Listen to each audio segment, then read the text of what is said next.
늘 시온찬양대의 은혜로운 찬양 고맙습니다. 우리 하나님께서 큰 영광 받으시고 기쁨으로 받아주신 줄 믿습니다. 아멘. 이 디모데 전서는요, 이 사도 바울이 에베소에서 목회하던 디모데에게 보낸 목회 서신입니다. 오늘 본문에서 사도 바울은 이 디모데를 향해서 경건에 이르도록 너 자신을 연단하라고 말씀을 합니다. 경건이라는 것은요, 하나님을 경외하고 하나님 말씀에 순종하는 삶의 태도를 가리킵니다. 고아들의 아버지로 유명한 이 조지 뮬러 목사님은요, 경건이란 아무도 보지 않는 곳에서 하는 나의 행동이 경건이다 그랬습니다. 그리고 이 경건을 영어로는요, 가들리니스라고 그러죠. 이 가들리니스는 하나님의 성품을 닮아가는 것을 가리킵니다. 그러니까 경건이란 뭐냐면 아무도 보지 않는 곳에서도 하나님을 경외하고 하나님 말씀에 순종하는 그 삶의 태도를 통해서 하나님의 성품을 닮아가는 것, 이게 바로 경건입니다. 오늘 본문에서 사도 바울은 디모데를 향해 하나님의 성품을 닮아가는 이 경건에 이르도록 연단하라고 말씀을 하는 것입니다. 여기에서 이 연단하다라고 하는 단어는요, 운동선수가 경기에 나가기 전에 우통을 벗고 열심히 땀 흘려 몸을 단련하고 훈련하는 걸 의미합니다. 그러니까 경건에 이르기를 연단하라고 하는 이 말은 운동선수처럼 매일매일 반복해서 경건에 이르도록 몸을 훈련하라는 뜻입니다. 사도 바울은 이 경건 훈련의 유익에 대해서 이렇게 말씀합니다. 8절과 9절 보실까요? 같이 한번 읽습니다. 육체의 연단은 약간의 유익이 있으나 경건은 범사에 유익하니 금생과 내생에 약속이 있느니라. 미쁘다 이 말이여 모든 사람들이 받을 만하도다. 여기서 미쁘다라고 하는 이 말은 믿을 만하다라는 뜻입니다. 그러니까 육체의 훈련은 약간의 유익이 있지만 이 경건의 훈련은 그보다 훨씬 더 유익이 있다라고 하는 이 말은 정말 믿을 만하고 신뢰할 만한 말이기 때문에 모든 사람이 받을 만한 말이다라는 뜻입니다. 예컨대 육체의 훈련은요, 이 땅을 사는 동안에만 우리에게 건강을 주잖아요. 그리고 또 이 경기에 나가서 승리를 하면 명예도 줍니다. 그런데 이 경건 훈련은 이 세상뿐만 아니라 장차 올 세상까지 이어지는 그 영원한 생명과 하나님이 축복하신 그 약속의 복을 누리게 되는 유익이 있다라는 것입니다. 그리고 오늘 본문에서 사도 바울은 이 경건 훈련을 위해서 하나님께서 우리들에게 주신 두 가지 아주 소중하고 아주 중요한 수단을 소개를 합니다. 그래서 이 시간에는 그 두 가지 수단에 대해서 잠시 생각해 보려고 합니다. 첫 번째, 경건 훈련을 위해서 하나님이 우리에게 주신 수단은 하나님의 말씀입니다. 우리 6절과 7절 보실까요? 제가 6절 읽을 테니 여러분 7절을 한번 읽어보시죠. 내가 이것으로 형제를 깨우치면 그리스도 예수의 좋은 일꾼이 되어 믿음의 말씀과 내가 따르는 좋은 교훈으로 양육을 받으리라.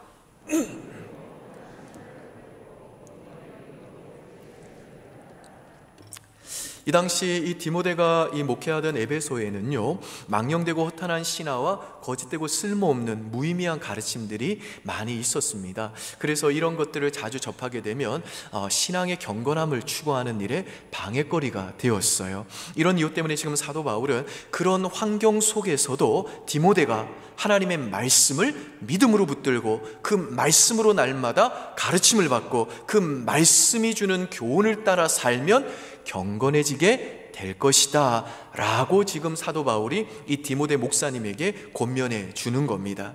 여러분, 그런 점에서 지금 우리 교회가 숫가나무 프로젝트를 통해서 이 말씀 통독과 매일 성경 큐티를 하고 있는데요, 이건 선택사항이 아닙니다.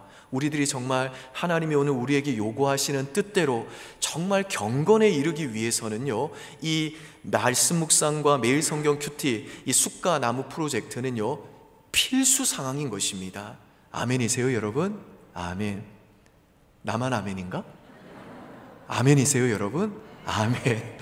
이 쿠션이라고 하는 책이 있는데요, 저자가 이 책에서 주장하는 게 뭐냐면, 사람은 일상의 그 사소한 자극에서부터 감당하기 힘든 시련에 이르기까지 다양한 자극을 받고 또 그 자극에 대해 어떤 형태로든지 반드시 반응을 한다라는 것입니다.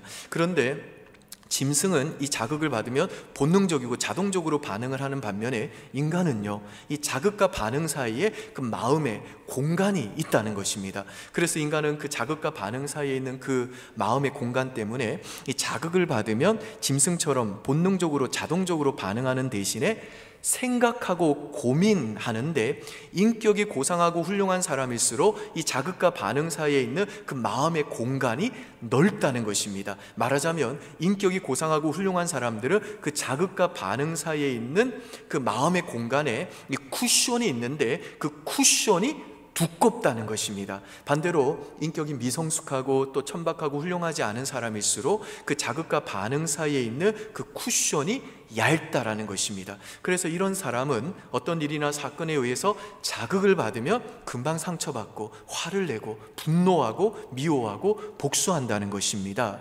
그러면서 이 책의 저자는요, 그 자극과 반응 사이에 있는 그 마음이라는 공간에 있는 그 쿠션이 얼마나 두꺼운가에 따라서 인생의 품위와 성패가 결정된다라고 결론을 내립니다. 이걸 우리가 좀 신자의 삶에 적용해 보면요, 이런 뜻이죠. 우리 신자의 마음에도 영적인 이 어떤 이 그 쿠션이라는 게 있는데, 그래서 자극과 반응 사이에 있는 그 영적인 쿠션이 얼마나 두꺼운가에 따라서 신자의 경건의 정도가 결정이 된다라는 것입니다. 여러분, 그렇다면 이 자극과 반응 사이에 있는 이 영적인 쿠션은 어떻게 만들어질까요?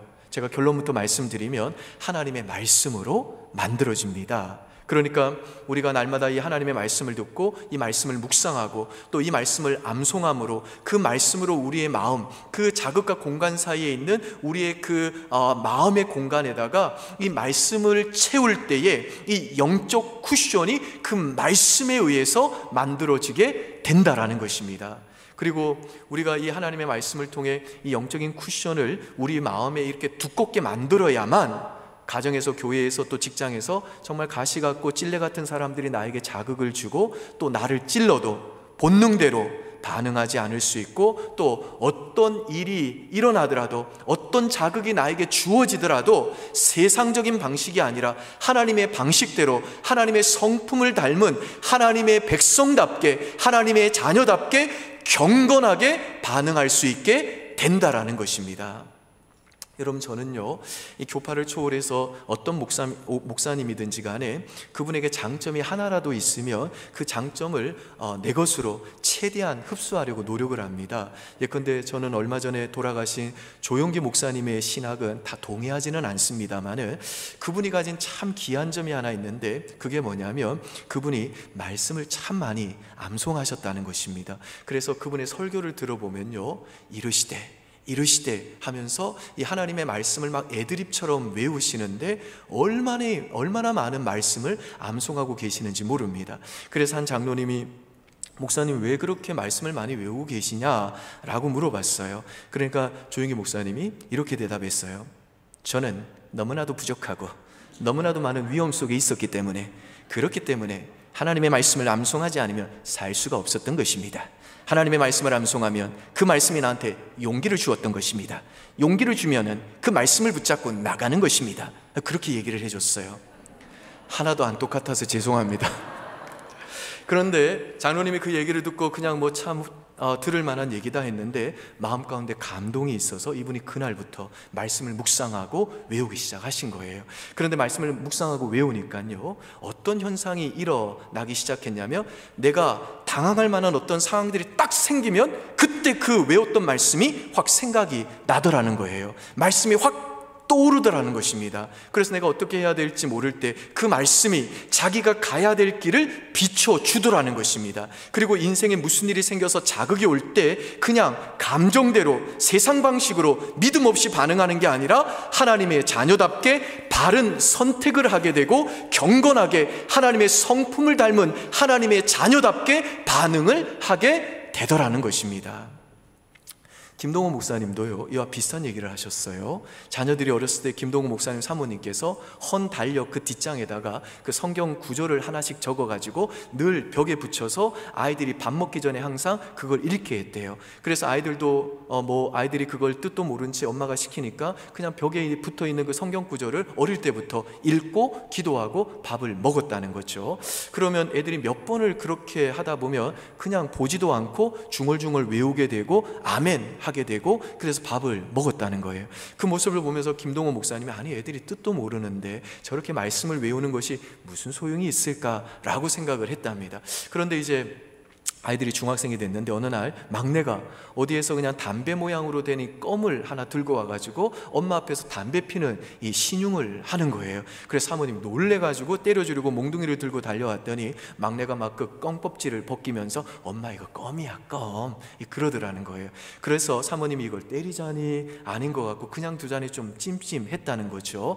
근데 그때 중학교 2학년이었던 둘째가 야 악은 어떤 모양이라도 버리라고 그랬어. 이 데살로니가전서 5장 22절 그 말씀을 툭 하고 내뱉더라는 겁니다. 그러니까 어릴 때 정말 뜻도 모르고 외웠다가 그나마도 잊어버린 말씀인데 그 말씀이 필요한 상황이 딱 닥치니까 자기도 모르는 사이에 그것도 0.001초 정도 사이에 말씀을 찾아내고 그 상황에 맞게 그 말씀대로 경건하게 반응을 하더라는 것입니다.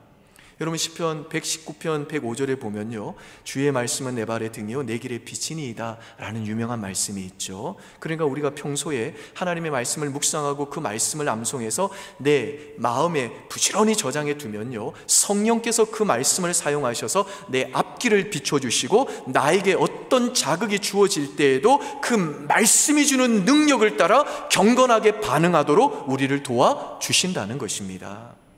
그래서 고 하용조 목사님은요, 말씀 묵상은 단지 안에 기름을 저장하는 것 같다 그랬습니다. 그러니까 우리들이 이 말씀 통독과 큐티를 통해 우리 마음이라고 하는 이 단지 안에 하나님의 말씀을 부지런히 전약해 놓으면요, 우리에게 어떤 자극이 올 때 성령의 불에 의해 그 말씀이 다이너마이트처럼 폭발해가지고 그 말씀의 능력에 의해서 우리들이 하나님의 성품을 닮은 경건한 하나님의 사람답게 반응하게 된다라는 것입니다.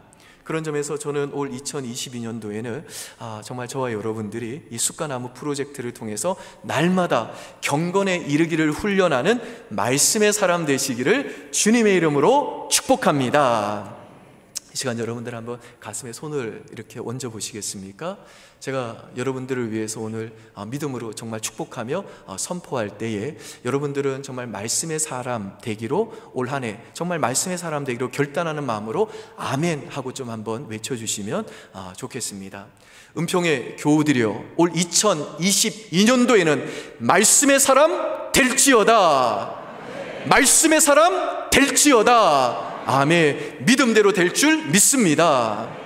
두 번째, 이 경건의 훈련을 위해서 하나님이 우리에게 주신 수단은요, 기도입니다. 5절을 한번 보실까요?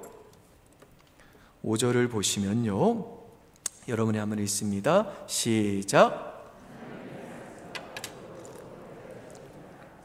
여기에서 이 거룩이라는 단어는요, 문맥상으로 보면 경건이라는 말과 같은 의미로 볼 수가 있습니다. 그러니까 하나님의 말씀을 묵상하고 기도에 힘쓰는 것은 거짓 교훈에 넘어가지 않게 만들고 우리들을 경건해지도록 만들어 준다는 겁니다.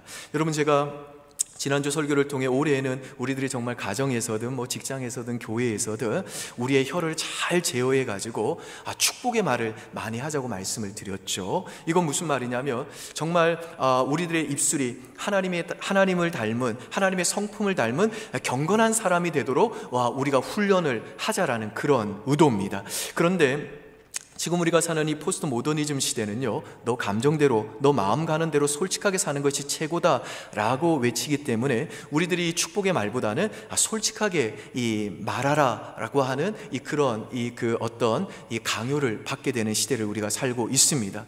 그런데 만약에 구역 모임에서 어느 구역원이 자기를 소개하면서 저는 거짓말 못해요, 전 위선이 싫어요, 전 솔직하게 제 생각을 숨기지 않고 말해요 라고 말하면 그건 무슨 뜻인고 하면요, 제가 지금 말실수가 좀 있더라도 제 말로 누가 상처를 받더라도 이해해 주세요 라는 말인 겁니다. 그리고 이 사람은요, 과거에 그 솔직함의 대가로 후회를 해본 적이 있는 사람인 거예요. 그런데 여러분 꼭 기억하십시오. 솔직함과 충동은 비슷한 것 같지만 완전히 다른 거라는 겁니다. 예컨대 우리 20대, 30대 결혼을 해서 아이를 낳은 젊은 부부가 차라리 애가 없고 우리 두 사람만 있었으면 조금 더 행복했을 텐데 라고 생각을 할까요, 안 할까요? 당연히 하죠.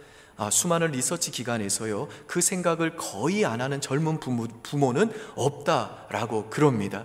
애가 싫다는 게 아니라 막상 애를 낳고 보니까요, 애가 어릴 때는 잠도 안 자고 말도 잘 안 듣고 육아도 이게 너무 힘들고 돈도 생각보다 많이 들어가다 보니까 그런 솔직한 생각이 드는 겁니다. 그래서 그냥 우리들이 신혼을 더 즐겼으면 좋았을 텐데 하는 생각이 들 수 있는 거죠. 그런데 그런 생각이 들 때마다 애한테 엄마 네가 없었으면 좋겠어 라고 솔직하게 말한다고 생각해 보세요. 여러분이 그 자녀라고 생각해 보면 그 얼마나 상처가 되겠습니까? 그리고 그 자녀가 상처를 받는 모습을 보는 부모는 또 어떻겠어요?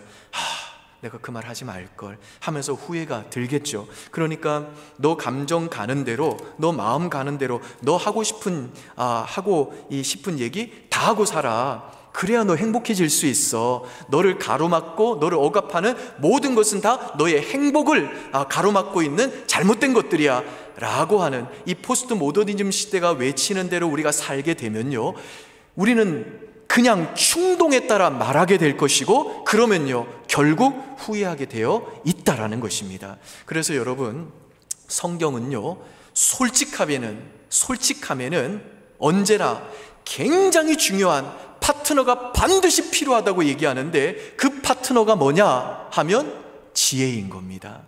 지혜라는 건 뭐냐면 위선을 떨자는 게 아닙니다. 기분이 나쁜데 좋다고 속이자는 게 아니에요. 지혜란 뭐냐면 혹시 내가 지금 이 말을 하면 나중에 후회하지 않을지 한 번 더 신중하게 생각해보는 안전장치, 이 안전장치가 바로 하나님이 우리에게 주시는 지혜인 겁니다. 여러분, 우리가 가스 불을 켤 때에 안전장치가 있다고 해가지고 이 가스레인지는 정말 위선적이야, 어차피 불을 붙여줄 것이면서 중간에 안전장치를 왜 해놓은 거야, 이런 생각 안 하잖아요. 군인들이 어차피 사람을 죽이기 위해 만든 수류탄인데 왜 안전핀을 꼽아놨지? 이렇게 생각하지 않잖아요. 불이 나면 빨리 꺼야 되는데 왜 소화기에 안전핀이 있지? 그러지 않잖아요. 불이 안 났는데 이걸 실수로 누르게 되면 큰일 나니까 안전장치를 두는 거잖아요. 마찬가지로 이 지혜라고 하는 이 안전장치 없이 충동대로 솔직하게 말하는 사람은요 반드시 후회합니다. 근데 나중에 가도 후회하지 않도록 한 번 더 생각해보는 이 지혜는 어디에서 오는가 하면 기도에서 오는 거예요. 그러니까 기도는요, 우리들이 말하기 전에 한 번 더 생각하는 지혜로운 사람으로 우리들을 만들어 준다는 것입니다. 그래서 기도하지 않으면 사람은요 충동에 의해서 왔다 갔다 하게 되는 겁니다. 반면에 기도는요 사람을 신실하게 만들어 줍니다. 기도는 자극이 오면 그냥 순간적인 충동에 의해 이리저리로 치우치는 사람이 아니라 자극이 오더라도 하나님 말씀에 따라 반응하는 경건한 사람으로 우리들을 변화시켜 준다는 것입니다. 그래서 이 마틴 로이드 존스 목사님이 이런 말씀을 하셨어요. 우리의 기도 생활로 우리의 인격이 측정된다. 그래서 기도는 말씀에 대한 지식이나 이해력보다 더 중요한 것이다. 나에게 있어서 성경의 지식보다 중요한 것은 딱 하나이다. 그것은 기도다 라고 그랬습니다. 여러분이 마틴 로이드 존스가 어떤 분이시냐면요, 로마서 강해를 14년이나 하셨는데도 다 끝마치지 못하셨어요. 에베소서 강해만 300권짜리가 넘는 책이 7권이 있을 정도로 정말 성경에 해박한 지식을 가진 탁월한 위대한 설교자입니다. 그런데 이분이 하시는 말씀이 뭐냐면 성경의 지식과 이해보다도 내게 유일하게 딱 하나 중요한 것이 있다면 그것은 기도라는 것입니다. 기도를 통해서 정말 그 사람이 어떤 사람인지를 알게 된다라는 것입니다. 기도가 우리의 인격이라는 것입니다. 찰스 두이거라고 하는 이 뉴욕타임스의 작가 중 한 명이 핵심 습관이라는 개념을 발명해냈는데요, 이 핵심 습관을 킹핀이라고 그럽니다.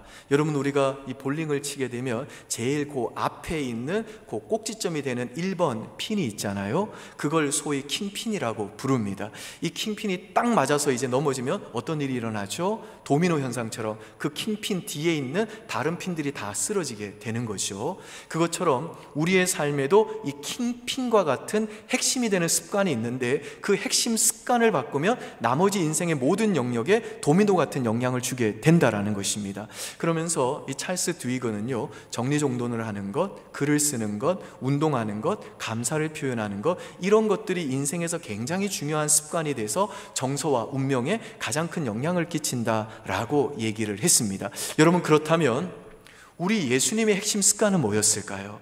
예수님의 모든 삶의 영역에 영향을 끼쳤던 그 강력한 킹핀이 되는 예수님의 핵심 습관은 무엇이었을까요? 마가복음 1장 35절 보실까요? 여러분의 한번 있습니다. 시작.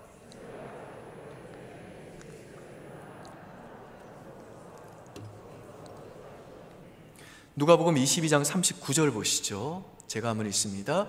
예수께서 나가사 습관을 따라 감람산에 가심에 제자들도 따라갔더니, 여기서 예수님이 습관을 따라 감람산에 가셨다는 이 말은요, 예수님이 습관을 따라 기도하러 감람산에 가셨다는 뜻입니다. 그러니까 예수님은요, 공생이 처음부터 공생이 끝나는 그 십자가에서 달려 죽기 전까지, 그 군병들에게 잡히기 전까지 아주 이른 새벽부터 하나님과 교제하는 그 기도가 바로 예수님의 핵심 습관이었다는 것입니다. 그래서 예수님의 기도 습관이 킹핀이 되어서 예수님의 모든 삶의 영역에 그분의 말씀 사역과 그분이 사람들을 만나서 사람들을 대하는 태도에 결정적인 영향을 끼쳤고, 예수님에게 어떤 외부의 자극이 오더라도 예수님은요, 언제나 하나님의 사람답게 경건하게 하나님의 성품을 가진 자답게 반응할 수 있었다라는 것입니다. 그런데 여러분, 하나님의 아들이신 예수님도 이렇게 경건한 삶을 위해서 습관적으로 기도하셨는데, 예수님을 배우고 예수님을 따르는 예수님의 제자로 부름받은 우리는 왜 기도하지 않을까요? 왜냐하면 내가 하나님보다 더 지혜롭다고 생각하기 때문에 그렇습니다. 그래서 이 폴 밀러라고 하는 분이 일상 기도라고 하는 책에서 아주 직설적으로 이렇게 얘기했습니다. 현대 그리스도인들이 기도하지 않는 이유는 바쁘기 때문도 아니고 피곤하기 때문도 아니고 하나님을 의지하기보다는 시간과 돈과 재능이 내 인생의 문제를 해결한다고 마음속으로 확신하기 때문이다 라고 그랬습니다. 복음 본색의 저자인 J.D. 그리어 목사님도 이런 간증을 하셨어요. 자기가 육아를 할 때에 이 책을 많이 봤다는 거죠. 그래서 열심히 책을 보고 육아를 했는데, 육아를 해보면 그게 내 마음대로 되지 않는다는 걸 알게 되잖아요. 그래서 자기가 나중에는 그 육아책들을 다 내려놓았다는 거예요.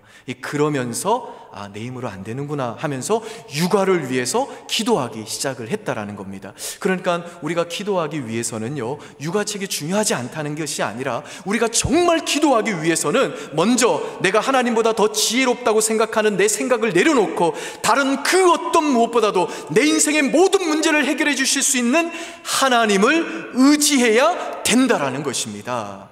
아멘이세요, 여러분? 아멘. 여러분이 독수리는요, 하늘의 제왕으로 어떤 상황과 최악의 조건 가운데서도 날개를 치며 비상을 잘하는 그런 새로 알려져 있죠. 3,000m 상공까지 올라간다고 그래요. 그런데 조류학자들에 의하면 이것은 오해라고 그럽니다. 왜 그런가 하면 독수리는요, 날개를 쫙 펼치면 날개가 2m 이상이 되기 때문에 자신의 날개로 이렇게 퍼덕거려 가지고 그렇게 높은 창공으로 올라갈 수가 없다는 거예요. 성경에도 이 독수리의 비상에 대한 묘사가 나오죠.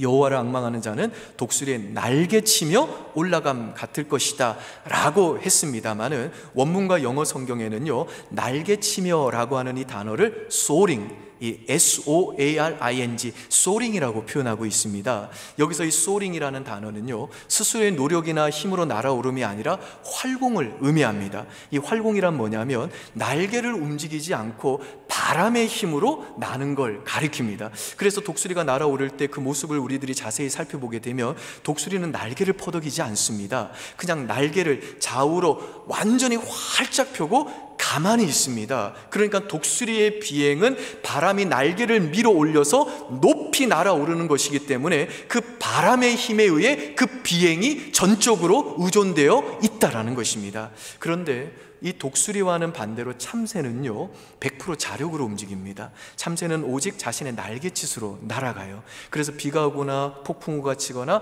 바람이 불면요 이 참새는 높이 날지를 못합니다. 꼼짝을 못해요. 그런데 독수리는 비바람이 불거나 태풍이 오면 도리어 훨씬 더 잘 날아오르고 더 높이 더 빨리 비상할 수 있는데, 그 이유가 뭐냐면 독수리는요 이 활공을 사용하기 때문에 그렇습니다. 여러분, 새로운 한 해를 시작하면서 저와 여러분의 마음에 저마다 이 품은 새해 결심과 결단과 같은 것들이 있을 겁니다.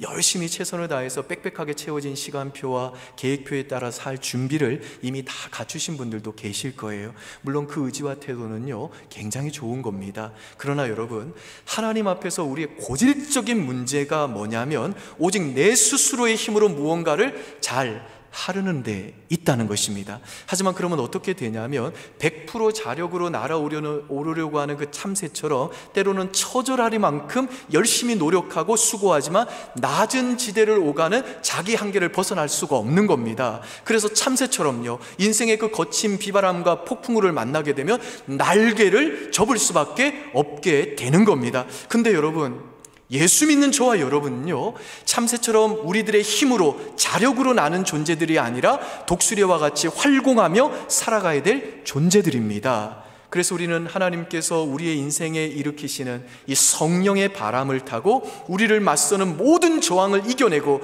날아 올라가야 되는 것입니다. 그럴 때 우리는 그 성령의 바람에 의해서 어떤 외부의 자극이 우리에게 주어지든지 간에 경건한 하나님의 사람답게 하나님의 성품을 닮은 경건한 하나님의 자녀들로 변화될 수 있는 겁니다. 그런데 이 성령의 바람이 언제 우리들의 삶에 불어오냐면요, 내가 정말 하나님보다 지혜롭지 못하다는 것을 겸손히 인정하고 하나님이 내 인생의 모든 문제의 해결자이심을 의지하면서 정말 겸손하게 하나님 앞에 우리가 무릎 꿇고 기도할 때 그 성령의 바람이 저와 여러분의 인생 속에 불어오게 되는 줄 우리 사랑하는 성도님들 믿을 수 있기를 바랍니다. 여러분이 잘 아시는 대로 이 타이타닉호가 침몰했었죠. 1625명이 죽었어요. 근데 최근에 놀라운 사실을 이 과학자들이 하나 발견했는데, 그게 뭐냐면 이 타이타닉호가 침몰할 때에 220km 떨어진 곳에 그 인원을 수용할 수 있는 캘리포니아호가 있었다라는 겁니다. 근데 타이타닉호로부터 SOS 그 구조 요청이 안 왔다는 거예요. 왜 오지 않았을까요? 타이타닉호의 그 전보수가요 그 근처에 있는 그 캘리포니아호에게 SOS 구조 요청을 신호를 보내지 않았기 때문이라는 겁니다. 왜냐 하면 타이타닉호의 그 무전수가 그 순간에 자고 있었다는 거예요. 1625명과 한 명의 그 무전수의 잠이 엄청난 결과를 이루어냈다는 겁니다. 여러분, 기도라는 것도 그렇습니다. 우리들이 정말 영적으로 잠들어가지고 기도가 우리의 삶에 사라질 때 우리가 생각하는 것보다 우리는 엄청난 피해를 볼 수가 있는 겁니다. 그러나 우리가 정말 영적으로 깨어 기도하는 한 우리는 엄청난 결과를 만들어낼 수 있는 겁니다. 왜냐하면 기도는요 하나님의 그 일하심과 하나님의 그 전능한 능력과 성령의 그 강력한 바람이 우리 삶에 초대되는 자리이기 때문에 그런 겁니다. 우리가 기도할 때요 하나님이 우리를 일어서게 만드십니다. 우리가 기도할 때요 고난을 통과하게 만드십니다. 기도할 때 우리의 슬픔을 이기게 하십니다. 기도할 때 고난 속에서도 하나님이 우리를 정금과 같이 단련하시고 날마다 우리를 그 성령의 바람을 통해 경건한 하나님의 사람으로 변화시켜 가신다는 겁니다. 믿습니까 여러분? 아멘. 여러분, 우리 성도님들 중에는요 자녀를 정말 간절히 원하지만 오랫동안 이 아이가 없는 가정이 있어요. 그러면 하나님이 왜 우리 가정에 자녀를 주지 않는 것일까 하면서 참 어렵고 힘든 그 오랜 기다림의 시간을 보냅니다. 그런데 어느 날 아이가 생긴 거예요. 5년 만에, 7년 만에, 10년 만에 생긴 거예요. 그런데 그분들이 아이가 태어나면 공통적으로 하는 말이 뭐냐면요, 목사님, 아이가 막상 태어나니까요, 우리 부부가 그동안 그렇게 힘들었나 하는 생각이 들어요. 그 고통의 시간이 기억이 안 나요. 그러세요.